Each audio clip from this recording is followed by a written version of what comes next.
Hello everyone, welcome to Chemistry Chat and guys this is the part number 11th.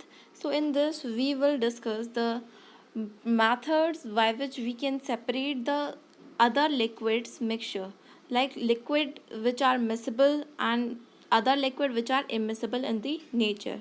So let's see first thing that is types of the distillation हमने पहले की जो हमारी videos थी उसमें cover कर लिया था. So distillation is basically of the 5 types: simple distillation, fractional distillation, steam distillation, vacuum distillation and last one is the short path distillation. So इसको हमें ज़्यादा डिटेल में नहीं पढ़ना है बट हमको fractional distillation को यहाँ पर समझना होगा. So next thing is the separation of the mixture of 2 or more liquids. So basically liquids जो होते हैं वो हमारे 2 types के होते हैं. First is the miscible liquid, next is the immiscible liquids. So miscible liquids जो होते हैं वो liquid होते हैं जो completely घुल जाते हैं दूसरे वाले liquid में. Means water जो है वो easily mix हो जाएगा. ठीक है, water में क्या है, अगर हम alcohol वगैरह डाल रहे हैं तो वो easily mix हो जाएगा. So these are the miscible liquids: water, aldehyde, alcohol. So next is the immiscible liquid. So वो लिक्विड जो प्रॉपर आपस में मिक्स नहीं हो पाते, just like oil and water combination. आपने क्या करा, वाटर में ऑयल को डाला, सो ऑयल की जो ड्रॉपलेट्स हैं वो उस पर फ्लोट करती रहेंगी, वो उसमें मिक्स नहीं हो पाएंगी. ठीक है, so next example that is benzene and water, kerosene plus water. So these are the immiscible liquids and we can separate the immiscible liquids by using the apparatus that is separating funnel. So by using this particular funnel we can separate the immiscible liquids, and for the miscible liquids we can use the technique that is fractional distillation. So basically ये जो process होता है fractional distillation का, इसके through हम 2 या 2 से ज़्यादा सब्सटेंस जो भी होते हैं जिनके बॉइलिंग पॉइंट आपस में बहुत क्लोज होते हैं उनको हम सेपरेट कर पाते हैं. एंड ये बहुत अच्छी टेक्निक रहती है. इसके थ्रू हम 2 या 2 से ज़्यादा जो भी हमारे मिसिबल लिक्विड्स हैं उनको सेपरेट कर पाते हैं. जो आपस में बिल्कुल डिज़ोल्व हो गए होते हैं लिक्विड्स, हम उनको सेपरेट कर पाते हैं. For example alcohol and water. So alcohol boiling point is 78 degree Celsius and water boiling point is 100 degree Celsius. So basically their boiling point are closely relative to the each other. एक दूसरे के आसपास में होते हैं इनके boiling point. For example gasoline and water. So gasoline means petrol. So petrol boiling point is 95 degree Celsius and water boiling point is 100 degree Celsius. So next is acetone. So acetone, or we can say propanone. So acetone का boiling point होता है 56 degree Celsius and water boiling point is 100 degree Celsius. तो basically this technique is for those liquids whose boiling points are close to each other. So guys, next thing is the advantage. So advantage of this particular fractional distillation is this technique is easy to use as well as functional and well designed system इसका रहता है. ठीक है, so next is बहुत ही ज़्यादा effective होती है, बहुत ही एफिशिएंट ये रहती है. Third one, it haves to produce the needed fuels. ठीक है, सो इनके थ्रू हम बहुत सारे फ्यूल्स को बना पाते हैं. That is refine the crude oil for the diesel, petrol. And next is the bitumen which is basically use in the road and roofs. ठीक है, so next is the disadvantage. So ये जो होती है बहुत एक्सपेंसिव रहती है because it needs a large structure and specialise machinery. ठीक है, सो बहुत ज़्यादा महंगी होती है इसी वजह से. नेक्स्ट, अगर आप इसमें प्रिकॉशन प्रॉपर नहीं ले रहे हो देन हैज़ार्ड्स होने के चांसेस होते हैं, एक्सप्लोजन वगैरह हो सकता है इसमें. सो इसमें बहुत केयर की भी आपको रिक्वायरमेंट होती है. एंड नेक्स्ट थिंग इज़ ये जो होती है ये क्या करती है, एनवायरनमेंट पॉल्यूशन बहुत ज़्यादा करती है. तो let's see it's diagram. So basically हमने क्या लिया है, सबसे पहले यहाँ पर डिस्टिलेशन फ्लास्क हमने लिया है. देन उसके अंदर हम अल्कोहल वाटर का जो मिक्सचर है हमारा उसको डालते हैं. एंड नीचे हमने बर्नर लगा रखा है, उसके थ्रू हम हीटअप कर रहे हैं इसको.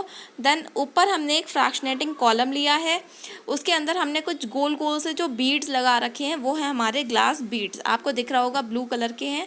ठीक है, सो उसमें इसका जो है पर्टिकुलर टेम्परेचर दे रखा है। देन ऊपर की तरफ हमने एक थर्मामीटर लगाया है। देन राइट हैंड साइड में एक छोटी सी टेस्ट ट्यूब है, उसके आगे हमने वाटर कंडेंसर लगा रखा है। देन उसमें दो हमारी लेट्स हैं, एक है वाटर इनलेट, दूसरी है वाटर आउटलेट। ठीक है, एक तरफ से पानी अंदर घुसेगा, एक दूसरी तरफ से निकलेगा।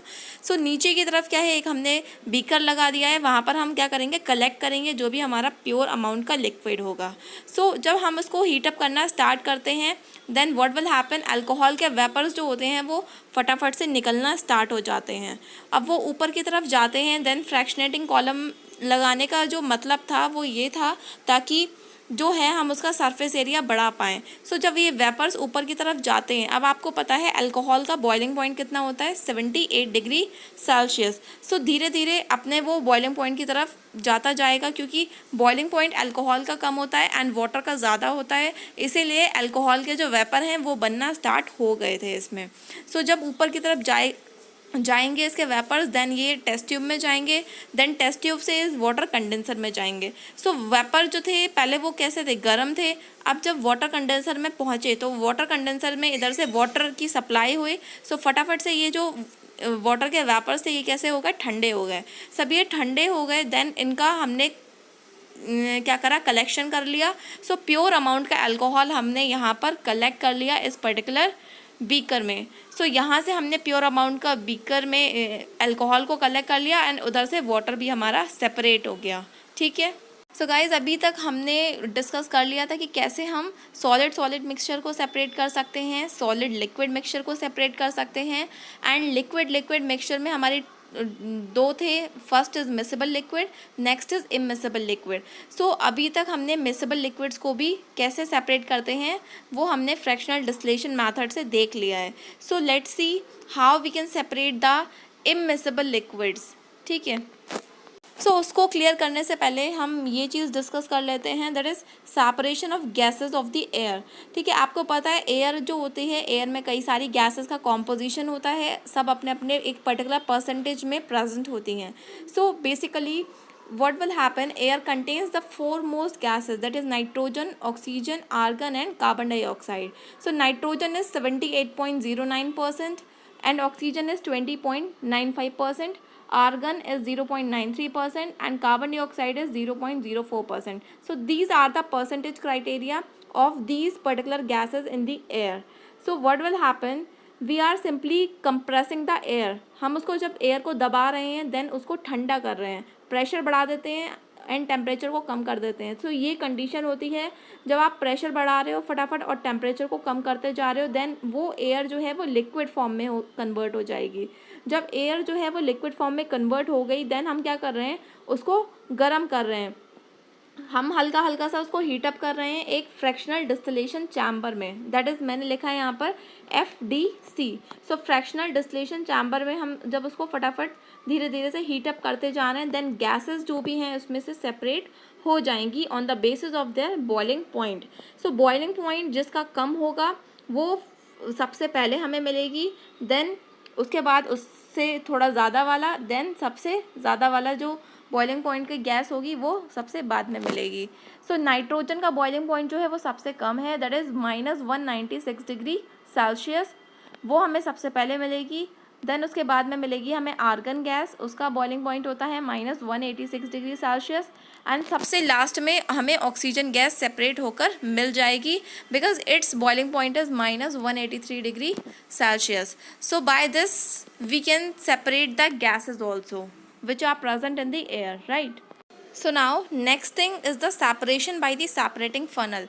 So basically ये क्या होता है, एक laboratory glassware होता है एंड इसको यूज़ करा जाता है दो immiscible liquids को सेपरेट करने के लिए। एंड immiscible liquids हमको पता है वो लिक्विड जो आपस में डिज़ोल्व नहीं हो पाते, for example oil and water. So oil और वाटर आपस में डिज़ोल्व नहीं हो पाते, आपस में मिल नहीं पाते, मिक्स नहीं हो पाते। So on the basis of their density we can separate. ठीक है, सो ये जो है ये हमारा कुछ सेटअप रहता है यहाँ पर, ये जो है लेबोरेटरी एक ग्लासवेयर है। सो इसके थ्रू हम सेपरेट करते हैं जो भी हमारा लिक्विड है उसको, एंड नीचे यहाँ पे एक टैप लगा रखी है। सो जब हम इसको फटाफट इस सॉल्यूशन को शेक करेंगे then automatically what will happen, जो हाई डेंसिटी वाला जो लिक्विड होगा वो नीचे बैठ जाएगा एंड जो लो डेंसिटी वाला लिक्विड होगा जो हल्का होगा वो ऊपर बैठ जाएगा। सो हल्का वाला जो होगा वो ऊपर पहुंच जाएगा एंड जो भारी वाला जो लिक्विड होगा वो नीचे इस सेटअप के अंदर कलेक्ट हो जाएगा। देन हम क्या करते हैं, फिल्टर पेपर लगा के इसको पास कर लेते हैं एंड इसको हम कलेक्ट कर लेते हैं एक पर्टिकुलर बीकर या फिर कंटेनर में। सो जब हमने कलेक्ट कर लिया तो क्या होगा, जो वाटर था वो हमारा नीचे कलेक्ट हो गया एंड जो ऑयल था वो ऊपर हमने कलेक्ट कर लिया। सो ये प्रोसेस ये जो है ये बहुत अच्छा रहता है। एंड नेक्स्ट एग्जाम्पल जो है पेट्रोल एंड वाटर, वो भी इसके थ्रू सेपरेट करा जा सकता है। So guys this chapters are over and in the next part we will do some questions related to these particular topics. Till then, don't forget to like, share and subscribe the channel.